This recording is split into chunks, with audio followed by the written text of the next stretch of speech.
Hall that's my morning routine. இன்னைக்கு ஒரே கலவரமான நாளாக தான் இருந்துச்சு. ஃபர்ஸ்ட் டே கூட என் பொண்ணு இப்படி ஒரு பர்ஃபார்மன்ஸ் பண்ணல, ஸ்கூல் போக மாட்டேன்னு. இன்னைக்கு ஏனே தெரியல இந்த குட்டி இப்படி பர்ஃபார்மன்ஸ் பண்றா. சும்மாவே என் பொண்ணு 5 ரூபாய்க்கு நடிக்க சொன்னா 50 ரூபாய்க்கு நடிப்பா. இன்னைக்கு ஒரே அழுக, ஸ்கூல் போகவே மாட்டேன்னு. இன்னைக்கு வந்து நம்ம சப்ஸ்கிரைபர் சிஸ்டர் ராதா சிஸ்டரோட பையனுக்கு வந்து பர்த்டே. Happy birthday Harikrishna.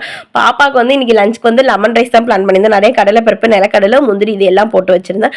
அப்புறம் வந்து அவளுக்கு வந்து சைடிஷ்க்கு வந்து ஒரு பாயில்டு எக் வச்சிருந்தேன். சேம் லஞ்ச் தான் ஹஸ்பண்டுக்கும். பட் வந்து எக் மட்டும் கொஞ்சம் மசாலா போட்டு வந்து அவருக்கு வந்து ஃப்ரை பண்ணி கொடுத்துருந்தேன்.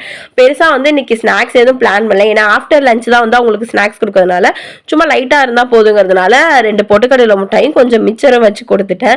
இன்னைக்கு காலையில எந்திரிச்சு பல்லு விளக்க ஆரம்பிச்சதுல இருந்து போராட்டம் பண்ணி ஸ்கூல் போற வரைக்கும் ஒரே போராட்டம். எப்படியாவது இன்னைக்கு நம்ம ஸ்கூல் லீவு போட்டுணும் அப்படின்னு. யாருக்கிட்ட முடியுமா? என்கிட்ட நான் கொண்டு விட்டுட்டு வந்துட்டேன். அதையும் இதையும் சொல்லி பாவமா தான் இருந்துச்சு. என்னமோ புள்ள இன்னைக்கு தான் ஃபர்ஸ்ட் டே ஸ்கூலுக்கு ரொம்ப அடம் பிடிச்சிட்டு போற மாதிரி இருந்துச்சு.